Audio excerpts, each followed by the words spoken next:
ఈ దేశంలో 2011లో జనాభా లెక్కలు చేయడం జరిగింది. 2011లో చేసినటువంటి జనాభా లెక్కలలో మన తెలంగాణ ప్రాంతంలో 83 లక్షల ఇండ్లు అంటే 83 lakh హౌస్ హోల్డ్స్ ఉన్నాయని చెప్పింది. ఆనాడు వాళ్ళు చెప్పినటువంటి జనాభా కేంద్ర ప్రభుత్వం చేసిన జనాభా లెక్కల్లో 3,50,00,000 మంది జనాభా ఉందని చెప్పింది. ఏది 2011.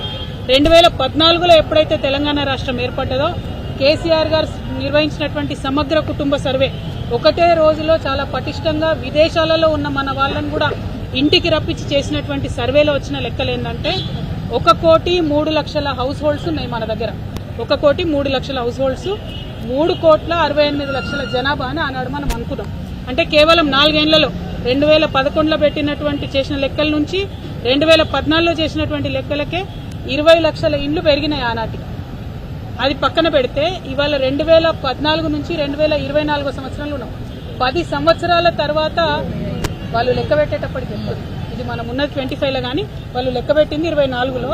ఆ 24లో చేసినటువంటి లెక్కలో 10 ఏళ్ల తర్వాత చేసినటువంటి లెక్కలో కాంగ్రెస్ ప్రభుత్వం ఏం చెప్తుంది? 1,15,00,000 ఇండ్లు ఉన్నాయని చెప్తున్నది. 1,15,00,000. జనాభా ఎంత అని చెప్తుంది? 3,70,00,000 అని చెప్తుంది. మనకు 11 నుంచి 14 వరకు చేసినటువంటి లెక్కలలోనే సంవత్సరానికి 6 లక్షల కుటుంబాలు పెరుగుకుంటూ పోయినాయి.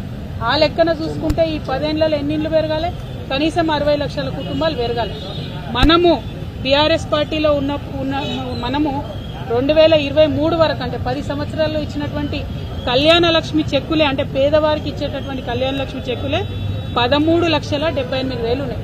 అంటే అట్లీస్ట్ కొత్తగా 13,78,000 మంది కుటుంబాలు క్రియేట్ అయినాయి.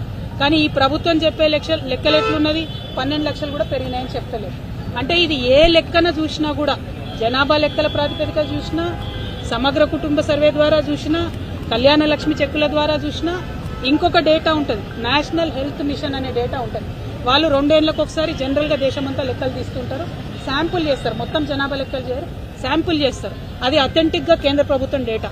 అందులో కూడా వాళ్ళు ఏం చెప్తారంటే 50 నుండి 52% బీసీలు ఉన్నారు తెలంగాణలో అని వాళ్ళు చెప్తుంటారు ప్రతి 2 ఏళ్ల కోసం. కానీ ఇవాళ ఈ ప్రభుత్వం ఏం చెప్తుంది? కేవలం 46.2% బీసీలు ఉన్నారని చెప్తున్నది. మరి కరెక్టా అన్నటువంటి విషయం ఒక్కసారి రేవంత్ రెడ్డి గారు గుండె మీద చేసుకొని ఆలోచన చేయాలి.